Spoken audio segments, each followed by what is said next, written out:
Tessalonicenses, capítulo 3, por favor. Nós terminamos o capítulo 3, semana passada, porém, eu quero fazer uma revisão do último verso do capítulo 3, o verso 13. O verso 3 e o último verso do capítulo. Hoje à noite eu não vou projetar nada no quadro, porque eu pretendo usar o quadro para desenhar algumas coisas para os irmãos, para ajudar o entendimento, tá? 1 Tessalonicenses 3, então, começando no 12. E o Senhor vos aumente e faça crescer e abundar em amor, uns para com os outros, e para com todos os homens, como também nós o fazemos para convosco. Afinal, Ele pode estabelecer os vossos corações, para que sejais irrepreensíveis em santidade diante de Deus, nosso Pai, na vinda de nosso Senhor Jesus Cristo com todos os seus santos. Vou pedir para o irmão Luiz Henrique orar pelo estudo, por favor, irmão. Senhor, nosso Deus, Todo-Poderoso, muito obrigado, Senhor, por Senhor nos conceder estar aqui mais um dia. Amém. Para aprender da Tua palavra, Senhor. E por favor, Senhor, use a vida do pastor, Deus estará dando esse estudo, que o Senhor nos dê entendimento para entender aquilo que estará sendo ensinado, que o Espírito Santo possa ter total liberdade no nosso meio, Senhor, e que o Senhor seja louvado, engrandecido, Senhor. Toda a honra e toda a glória seja para Ti, Senhor. Em nome santo, Senhor Jesus, nós oramos e agradecemos neste momento. Amém. Amém. Ok, obrigado, irmão. Então, note no verso 13, algo que eu comentei semana passada, que o texto diz, no final do verso, na vinda de nosso Senhor Jesus Cristo com todos os santos.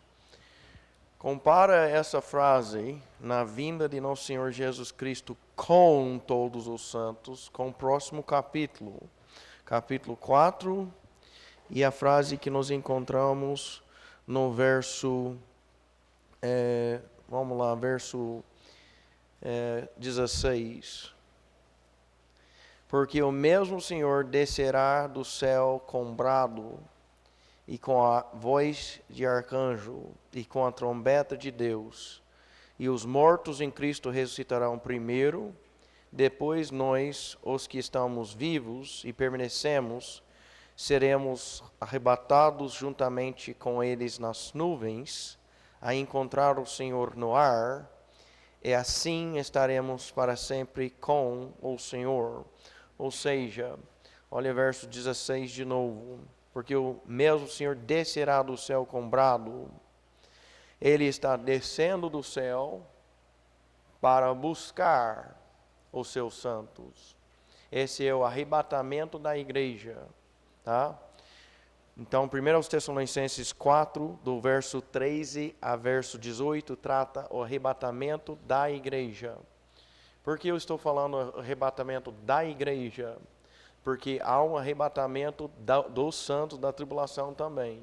E não se pode confundir os dois arrebatamentos. A Bíblia, se você colocar os textos um do lado do outro, se interpreta e assim revela explicitamente que há dois arrebatamentos. O arrebatamento da igreja vai acontecer antes da grande tribulação. O arrebatamento dos santos da tribulação é pós-tribulação. E é justamente por isso que existe a confusão. E há pessoas que colocam a igreja sendo arrebatada somente pós-tribulação, após a tribulação. Faz confusão com os dois arrebatamentos. Nós não vamos estudar os dois arrebatamentos hoje à noite, tá? Mas só como uma explicação que eu estou falando. Esse aqui, de 1 Tessalonicenses 4, é da igreja, é o nosso, tá? E acontecerá antes da grande tribulação.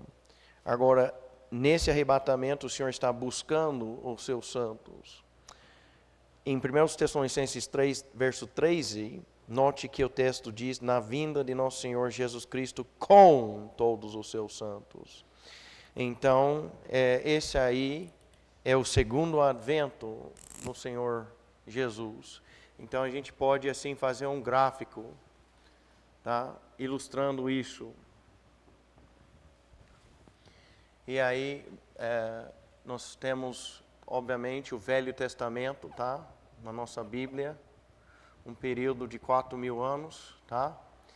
E aí, com a morte de Cristo, a cruz, o corpo de Cristo foi instituído, tá?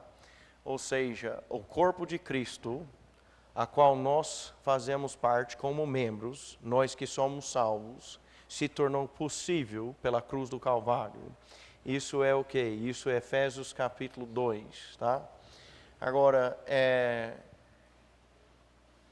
o corpo se formou em Atos 2, com a descida especial do Espírito Santo, tá? Atos 2.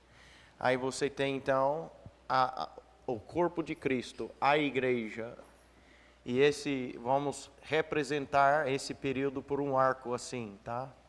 É onde nós estamos. E nós estamos aqui, com certeza, próximo ao fim dessa dispensação, ou seja, período de tempo, como a gente entende usando o vocabulário teológico, tá? Esse período vai se encerrar, ou vai encerrar com a saída da igreja. Eclesia. Eclesia significa o quê? Uma assembleia chamada para fora. É a palavra grega, traduzida church in English, ou em inglês. Gemeinde em alemão. Igreja em português. Iglesia, espanhol, né, irmão? Iglesia. Então, sai para fora.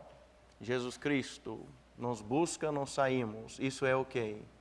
1 Tessalonicenses 4, 13 a 18. E no nosso estudo de Tessalonicenses, de 1 Tessalonicenses, obviamente nós vamos estudar esse evento, tá? Agora, aqui sobre a terra passará pela tribulação. O último império dos gentios. Aí a imagem lá em Daniel 2, que Nabucodonosor viu, começou com a cabeça de ouro, Nabucodonosor, Babilônia, terminou com os pés de barro e ferro. E os pés representam o quê? O império do anticristo, o reino dele. E a rocha feita sem mãos, essa rocha é Jesus Cristo. Em Daniel 2, bateu nos pés, mas batendo nos pés, destruiu o quê? Destruiu a imagem inteira, ou seja, Lucas 21, 24, os tempos dos gentios encerrarão com a volta do Senhor Jesus Cristo à terra, o segundo advento dele, e quando isso acontecer, tá? Nós estaremos com ele, os salvos, tá? Eu não vou colocar aqui, mas lembrando que eu já falei, há um arrebatamento que acontece aqui. Sim. É dos santos da tribulação. Nosso é aqui. Esse é outro. Não pode confundir. Se você colocar Mateus 24 aqui, então o cristão hoje pode perder a salvação. Leia o capítulo inteiro. E outra coisa, onde apareceu o nome cristão na Bíblia? Atos 11. Deus está te ensinando alguma coisa? O livro de Atos é um livro de transição. O primeiro gentio que aceita Cristo como eu e você, aceitou Cristo onde? Atos 8. O eunuco.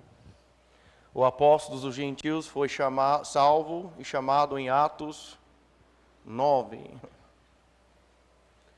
Uma família gentia inteira foi salva em Atos 10. O apóstolo da circuncisão, Pedro, foi mandado a essa família. Pregou o evangelho para a família e ficou o quê? Ficou surpreso, porque a família também recebeu o Espírito Santo. Atos é um livro de transição. Atos 11, o que aparece? O termo cristão. Um cristão é o quê? Um cristão é uma pessoa salva pela graça de Deus, salva de uma vez para sempre. Não existia cristãos antes da cruz. Amém? Em Mateus 24, o contexto é a grande tribulação. Leia verso 20. Os escolhidos não são da igreja. Leia Apocalipse 7, 14. Capítulo 7, 14. Sabe o que tem? Escolhidos, o número é dado. Eles recebem uma marca, um sinal, não do anticristo, de Jeová. E todos eles são o quê? Eu falo para você, a palavra de Deus é impressionante, gente. Quando você divide corretamente a palavra da verdade, tudo tem que ter seu lugar. Tudo tem que ter seu lugar, tá? Bom, aqui voltando ao estudo. 1 Tessalonicenses 3, 13, fala daqui, o segundo advento. Lembrando que o primeiro foi aqui, quando Jesus veio a primeira vez. Ok? Então, quando nós lemos aqui, verso 13, ao final ele pode estabelecer os vossos corações para que sejais irrepreensíveis em santidade diante de Deus, nosso Pai, na vinda de nosso Senhor Jesus Cristo com todos os seus santos. Ou seja, o cristão não será considerado totalmente irrepreensível em santidade diante de Deus até aqui. Vamos lá, por quê? Eu expliquei isso semana passada, mas depois eu mesmo pensei comigo, eu acho que eu vou fazer uma revisão, porque eu acho que não ficou bem ensinado, e a culpa, no caso, é minha. Então, olha 1 Tessalonicenses 5, 23, que nós olhamos semana passada.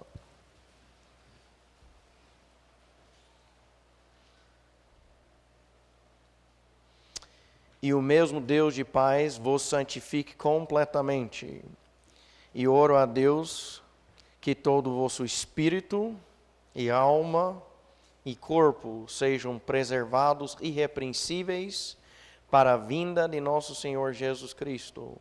Fiel é o que vos chama, o qual também o fará. Então, são versículos paralelos, falando o mesmo assunto, da nossa irrepreensibilidade completa, da gente estar irrepreensível, totalmente irrepreensível perante de Deus. Como que vai funcionar isso? Ok? Olha, Romanos 8. Romanos 8.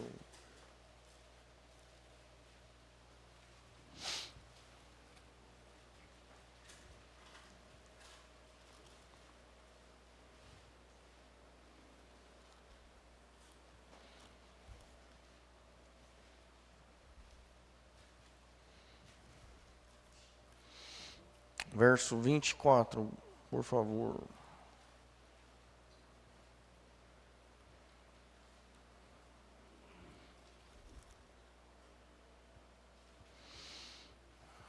Romanos 8, 24.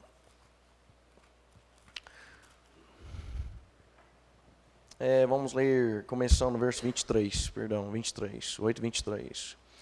E não sou ela, mas nós mesmos também, que temos as primícias do Espírito, também gememos em nós mesmos, esperando a adoção, a saber o quê? A saber a redenção do nosso corpo. Porque somos salvos pela esperança, mas a esperança que se vê não é esperança. Como, pois, esperançar o que um homem vê? Ou seja, a redenção do corpo, o Senhor vai buscar aquilo que é dele. É o nosso corpo. Olha agora, verso 29. Para quem ele conheceu antes, ele também os predestinou para serem conformes à imagem de seu Filho. O texto diz que se você é salvo, o Senhor predestinou você para ser conforme à imagem de quem? Jesus Cristo. Para que ele pudesse ser o primogênito dentre muitos. Ok? Olha agora Filipenses capítulo 3.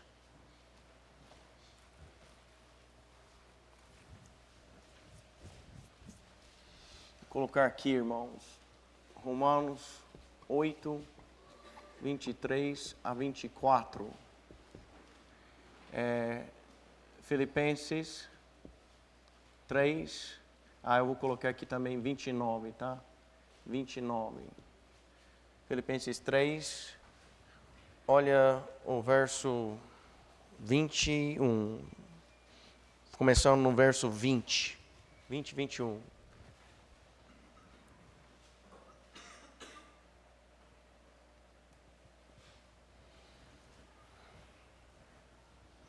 Mas a nossa cidadania está nos céus, de onde também esperamos o Salvador, o Senhor Jesus Cristo, que transformará o nosso corpo vil. Que transformará o nosso corpo vil. Amém? Sabe o que sai do corpo? O que sai do seu nariz? Nada boa. O que sai dessa boca? Nada boa. Vamos parar aí, amém? É corpo vil. Para ser conforme o seu corpo. Combina ou não com Romanos 8, 29? Combina? De acordo com o trabalho pelo qual ele é capaz de submeter todas as coisas para si mesmo. Mais um. 1 Coríntios 15. Aí isso já marca para nós o tempo. Já define para nós o tempo, quando isso vai acontecer. 1 Coríntios 15.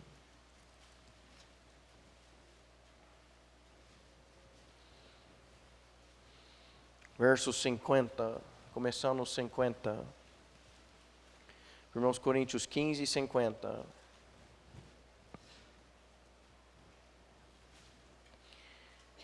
Agora digo-vos isto, irmãos, que carne e sangue não podem herdar o reino de Deus.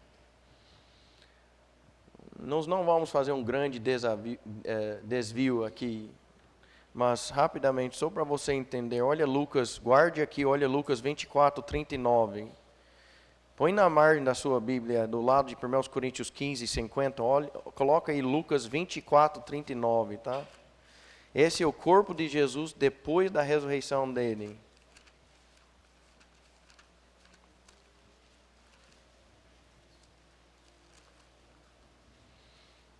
Lucas 24, 39. O Senhor Jesus se apresentou perante os discípulos, olha o que ele falou.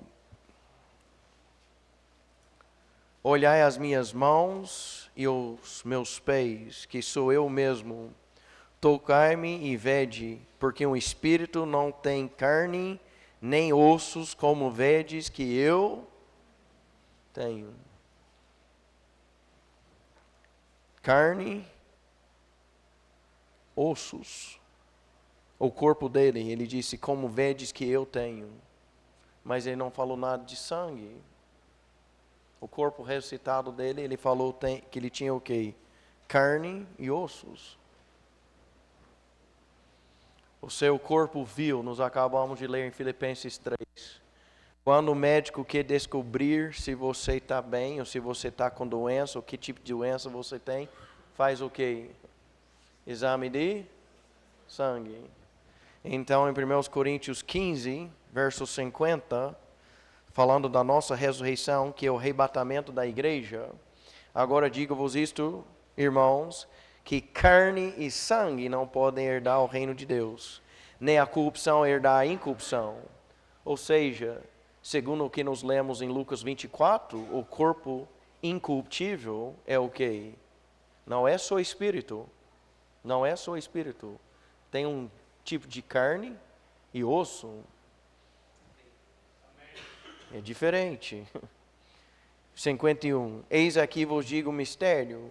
Nem todos dormiremos, sentido de estar mortos, mas todos seremos transformados em um momento, em um piscar de olhos, ante a última trombeta, porque a trombeta soará e os mortos serão ressuscitados incorruptíveis, e nós seremos transformados. Porque é necessário que este corruptível seja revestido de incorruptibilidade, e que isto que é mortal se revista da imortalidade. E quando este corruptível tiver sido revestido de incorruptibilidade, e isto que é mortal tiver sido revestido de imortalidade, então se cumprirá o provérbio que está escrito: a morte foi tragada em vitória. Ó morte, onde está o teu ferrão? Ou sepultura, onde está a tua vitória? Ou aguilhão da morte é o pecado, e a força do pecado é a lei, mas graças a Deus que nos dá a vitória por nosso Senhor Jesus Cristo. Amém? Nós vamos parar aqui. Olha, esse é o quê? Esse aqui, o arrebatamento da igreja. E vamos estudar mais, chegando no texto aqui, tá?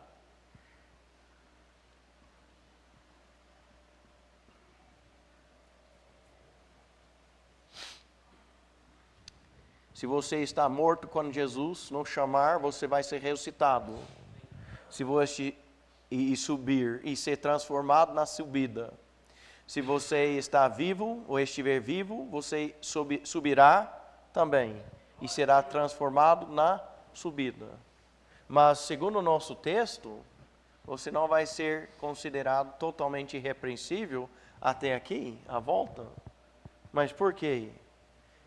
Isso que eu queria destacar, porque eu não sei se ficou bem claro semana passada. Olha agora, Romanos 14, verso 10.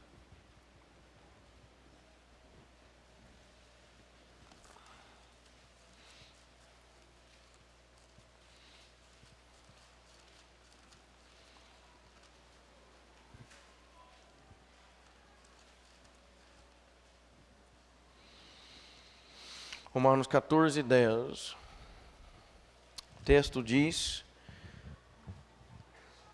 mas por que tu julgas o teu irmão? Ou por que tu desprezas teu irmão? Porquanto todos nós compareceremos diante do tribunal de Cristo. Se a sua versão diz Deus, está errada. É de Cristo. Esse julgamento aqui é dos santos salvos nessa dispensação, nesse período. Não é de Deus, é de Cristo. O nome desse julgamento é o tribunal de Cristo. O julgamento, o tribunal de Deus, isso aí se refere ao quê? No caso, ao grande trono branco que vai acontecer bem mais para frente, depois do milênio de 1000 anos aqui. Tá? É o tribunal de Cristo. A Bíblia King James diz tribunal de Cristo, a ACF diz tribunal de Cristo. Tá certo? É tribunal de Cristo, tá? Olha, agora segundo aos Coríntios 5, verso 10. Segundo aos Coríntios 5, 10.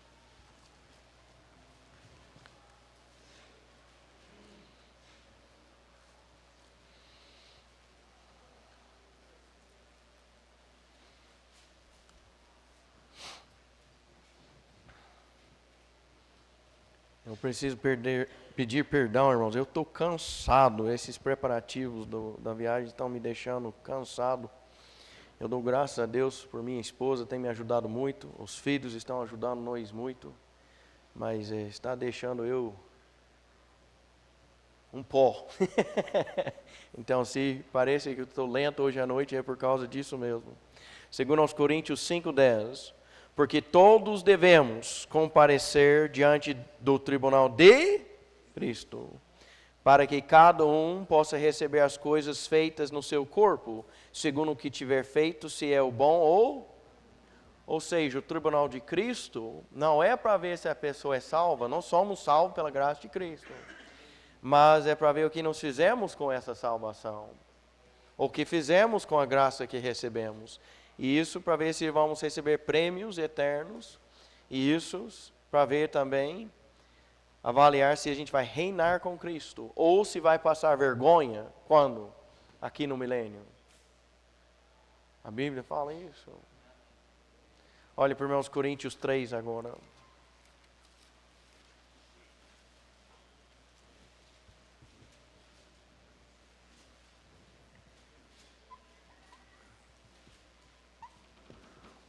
Até verso 15, tá?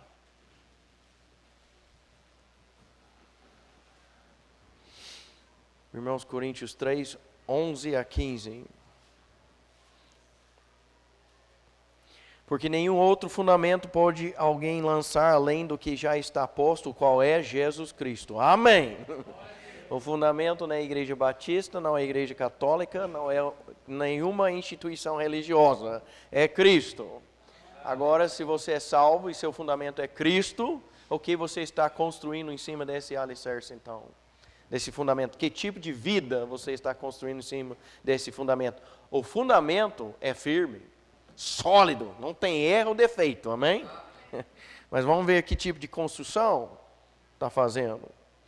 12. Agora, se algum homem sobre este fundamento edificar de ouro, pratas, pedras preciosas. A gente não tem tempo para estudar as obras que vão ser, obviamente são obras boas, né? Mas pode se definir também pela palavra de Deus que tipo de obras, né? Ouro, prata, pedras preciosas, vírgula, madeira, feno, restolho, isso já não é uma coisa boa. Por quê? Olha onde vai ser colocado as obras, verso 13. A obra de cada homem se manifestará, pois o dia a declarará, porque esta será revelada pelo fogo, e o fogo provará o tipo da obra de cada homem. Se a obra que algum homem edificou permanecer, o que vai permanecer? Ouro, prata, pedra preciosa, madeira. Todo mundo sabe o que acontece quando você coloca madeira no fogo. Ou feno, pior ainda, restolho. Ok, verso 14 de novo. Se a obra que algum homem edificou permanecer, ele receberá uma recompensa. Se a obra de algum homem for consumida, ele sofrerá perda. Mas ainda assim, ele será salvo como pelo fogo. O fogo acaba consumindo a vida, porém ele é salvo pela graça de Deus. Isso é o que? O tribunal de Cristo. E eu coloquei aqui. Por que eu coloquei aqui? Eu estou colocando aqui durante o período da tribulação aqui. Por que eu fiz isso? Eu mostrei isso para vocês semana passada, mas não sei se ficou claro. Olha lá. Vou tirar esse aqui que está no lugar por aqui. Esse é o arrebatamento. Combina aqui. E vai até Apocalipse 19. Por favor.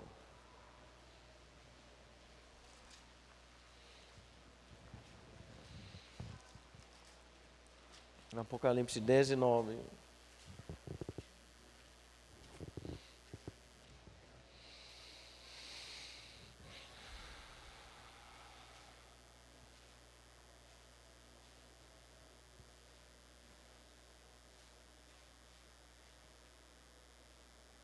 Olha verso 7.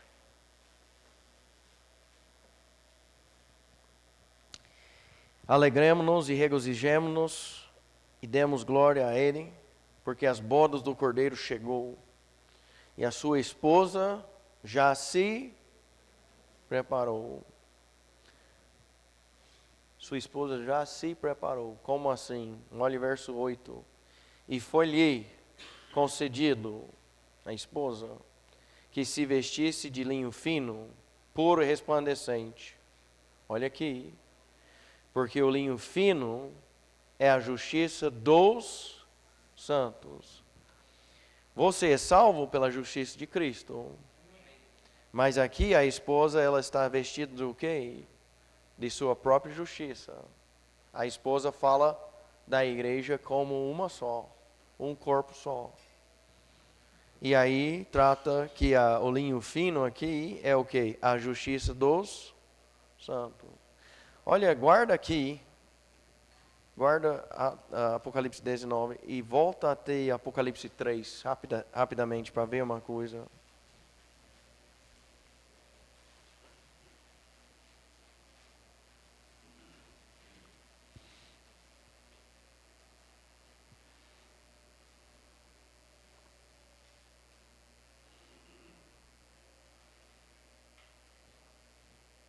Apocalipse 3, olha o verso 17. O Senhor repreendeu severamente essa igreja de Laodiceia. E olha o que ele fala para ela.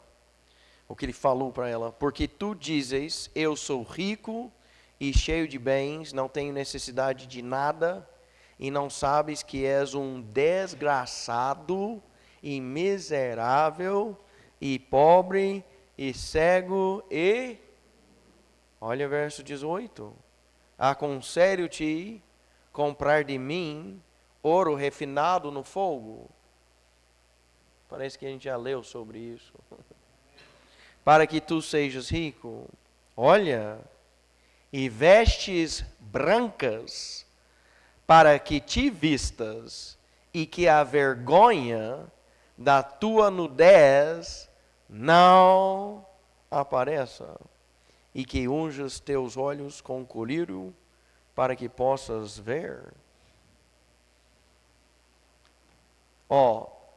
A justiça pela qual eu sou salvo, eu não comprei. Foi comprada por mim. A veste salvífica, eu não comprei. Foi comprada por mim. Mas aqui trata o quê? As minhas justiças. As suas que tornarão em o quê? Vestes brancas. E se eu não fazer as justiças, fazer a vontade de Deus, para assim receber essas vestes brancas, e também, olha, no verso 18 também, ouro refinado no fogo, prêmios eternos, gente, tribunal de Cristo.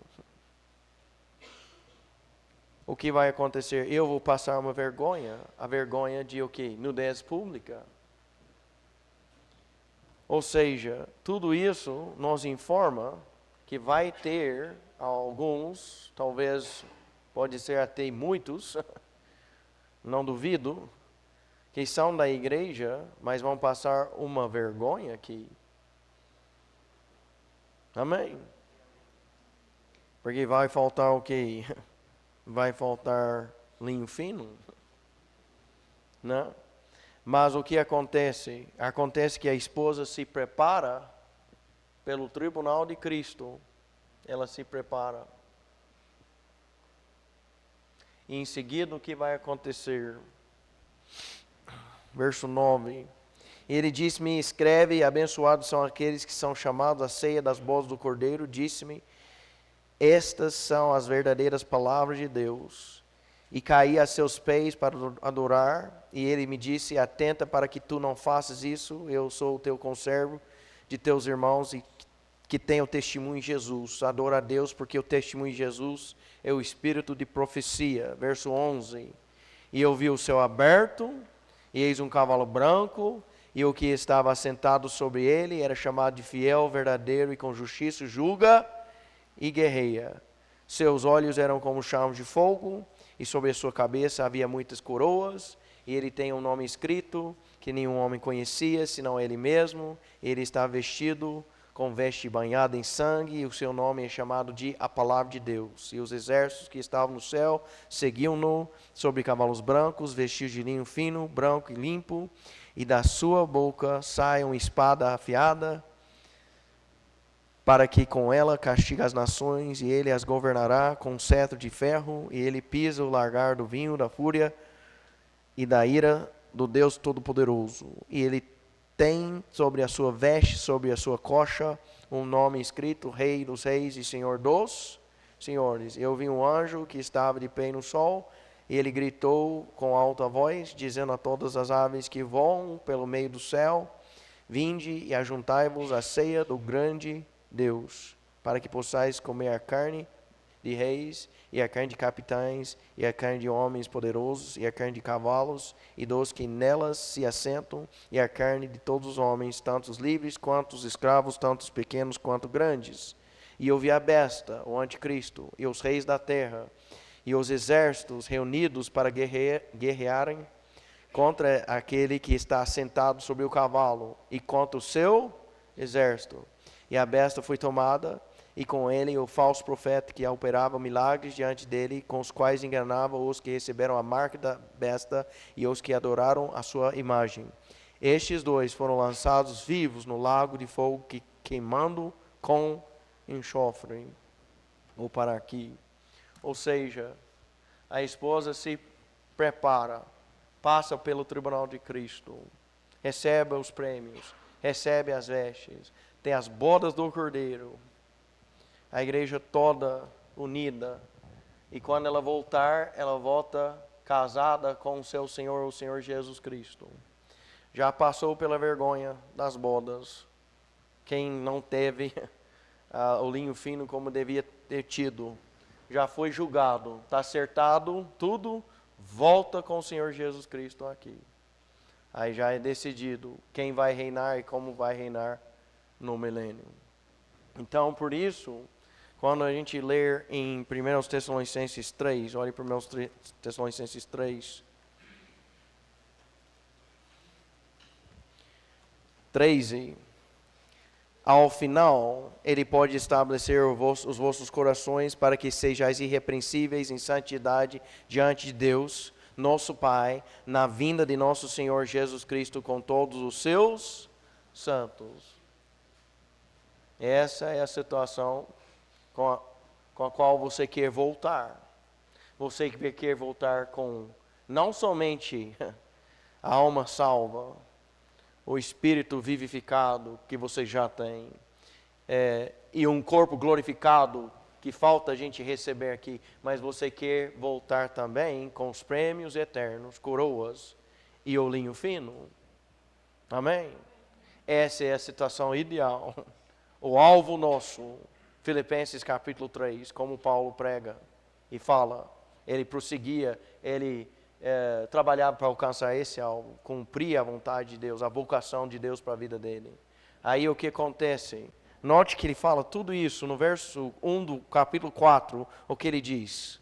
Além disso, vos rogamos, irmãos, então ele fala dessa realidade, da gente poder voltar com o Senhor irrepreensível, né?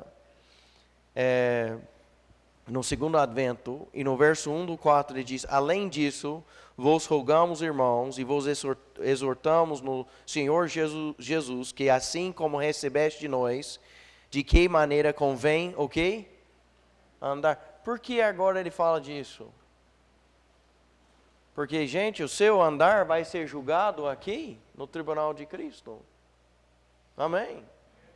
Olha, além disso, vos rogamos, irmãos, e vos exortamos no Senhor Jesus, que assim como recebeste de nós, de que maneira convém andar e agradar a Deus, assim andai, para que continueis a progredir mais e mais. É crescimento. É crescimento. O crescimento que você precisa, para que aqui você recebe o quê? Como diz, uma ressurreição melhor, a glória eterna, voltando com o Senhor com prêmios. Ok, verso 2. Porque vos sabeis que mandamentos vos temos dado pelo Senhor Jesus. Porque esta é a vontade de Deus, a vossa santificação, que vos abstenhais da fornicação. Gente, quando nós aceitamos Cristo, nosso espírito foi vivificado. Nossa alma foi salva. Falta nosso corpo ser o quê? Transformado. E a vida? O que fizemos com essa salvação? Vai ser tratado quando? Aqui. Em Cristo, para a salvação, Ele vai completar a minha salvação. A obra salvífica, Ele vai cumprir. Ele é fiel. Assim, eu vou ser irrepreensível em Cristo. Mas isso não quer dizer que eu vou sair do tribunal de Cristo como irrepreensível, tendo cumprido a perfeita vontade de Deus para a minha vida. Romanos 12. Que meu andar vai ser aquele que agrada a Ele. Está vendo? O batista que procura ser bíblico, ele nunca ensinou e nunca pregou, nunca ensinaria, nunca pregaria, que já que a pessoa é salva pela graça, ela tem licença agora para fazer o que ela quiser, quando ela quiser, do jeito que ela quiser. Salva pela graça quer dizer que a salvação é pela graça e vem dele, amém? Mas Deus espera que você faça algo com a graça que Ele te dá. Amém? Agora, para terminar essa parte, e semana que vem nós vamos poder começar no capítulo 4 mesmo, mas olha mais uma vez 2 Coríntios 5. 2 Coríntios 5.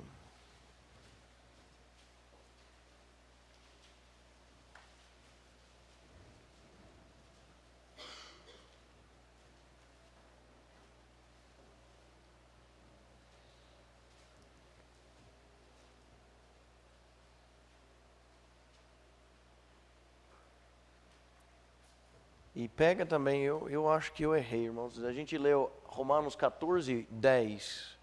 Mas era para a gente ter lido 11 e 12 também. Então pega Romanos 14. De novo. Não falei, eu estou cansado. Romanos 14. Olha 10. Vamos ler do 10 a 12. Depois a gente volta a 2 Coríntios 5. Romanos 14. Olha o verso 10. Mas por que tu julgas o teu irmão? Ou por que tu desprezas o teu irmão? Porquanto todos nós compareceremos diante do tribunal de Cristo. Verso 11. Porque está escrito: como eu vivo, diz o Senhor, todo joelho se dobrará diante de mim e toda língua confessará a Deus. Está falando o quê? Do julgamento? 12. Assim então, cada um de nós dará conta de si mesmo a Deus. Um dia vai ser você e seu Deus.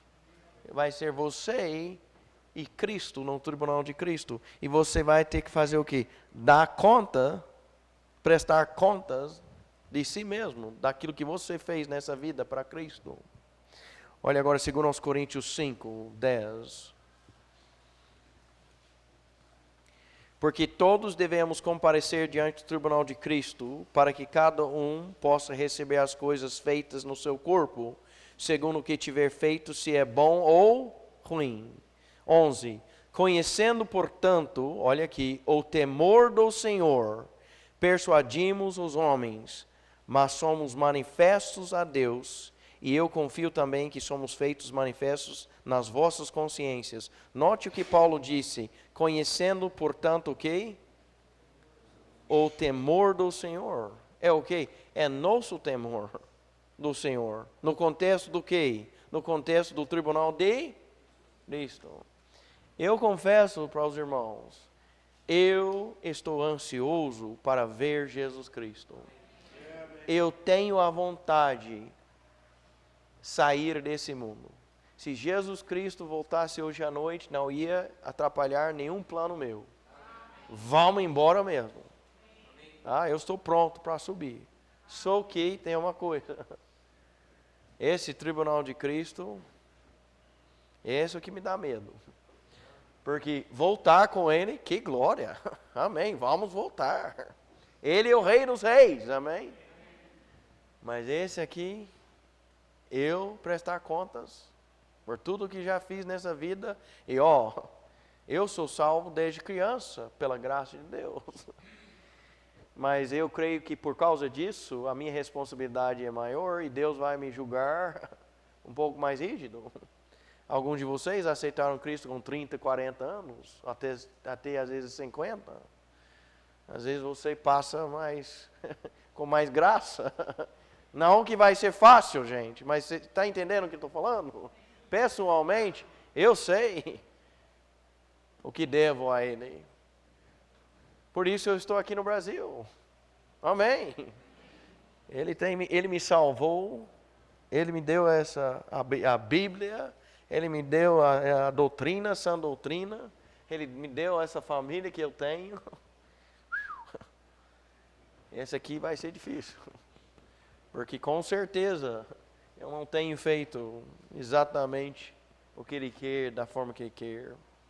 Então, dia após dia eu tenho que viver com essa consciência. Mateus, você vai ser julgado. Será que aquilo que você está fazendo vai passar pelo fogo? Irmãos, irmã, não perca tempo investigando seu irmão. Amém? Porque você não vai ter como dar palpite nessa hora quando ele for julgado. E quando você for julgado, ele também não vai poder dar palpite. Vai ser você e Jesus Cristo. Vai ser eu e Jesus Cristo. Não vai ser eu e Jody e Jesus Cristo. Vai ser Mateus e Jesus Cristo. Vai ser Jody e Jesus Cristo. Amém? Eu serei julgado, quer dizer, da forma que eu tratei ela. Amém? E ela vai ser julgada da forma que ela me tratou. Mas eu tenho certeza que ela vai sair por cima nessa, irmão. Amém? Isso é verdade. O estudo do Tribunal de Cristo, a gente poderia pegar e fazer por 1 mês ou 2 meses. É complexo. Eu dei resumido para os irmãos. Mas eu falo para os irmãos, o evento mais importante da minha vida, pessoalmente falando, em questão de mim e essa vida, é aqui. Essa aqui está nas mãos do Senhor Jesus. Ele vai me buscar. Eu tenho essa promessa. Nós vamos voltar com Ele. Tenho essa promessa. Amém. Mas esse aqui é quando Ele vai avaliar os meus pensamentos, as minhas palavras, as minhas atitudes, as minhas ações. Eu que recebi essa maravilhosa graça. Amém. E não somente eu, vai ser todos nós. Amém. Tomara que te ajudou. Se tiver uma dúvida ou outra, pode perguntar. Ou pode esperar, porque nós vamos continuar o estudo, amém? Irmãos, mesmo eu não estando aqui, eu vou fazer como eu fiz a última vez que eu viajei. Quem estava aqui naquela época lembra. Eu vou mandando as gravações, eu gravei. Naquela época eu gravava os ensinos do púlpito do meu pai, lá na igreja deles, e mandava.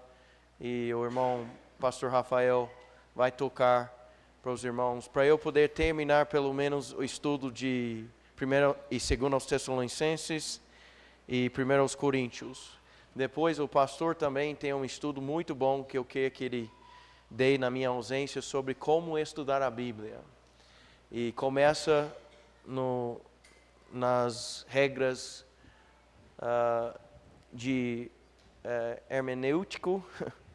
E começa assim, bem básico, as regras básicas, e aí já vai aprofundando mais. E já foi feito algumas vezes esse estudo na igreja, mas já há muitos anos que não fazemos, e eu pedi para ele fazer na minha ausência. Mas, inicialmente, nos domingos e quartas, na escola bíblica dominical dos adultos, nesse estudo de quarta, eu vou estar aqui por gravação. Então você pode fazer cara feia porque eu não vou ver você. Você vai me ver. Mas eu creio que seria uma forma da gente terminar. Deu certo a outra vez. E vamos ver se dá certo essa. Em seguida ele vai continuar com aquele estudo. Ele vai, assim, trazer aquele estudo que eu falei. Com certeza vai ser uma bênção para a igreja. Amém? Ok, irmãos, por favor, se coloquem em pé. Nós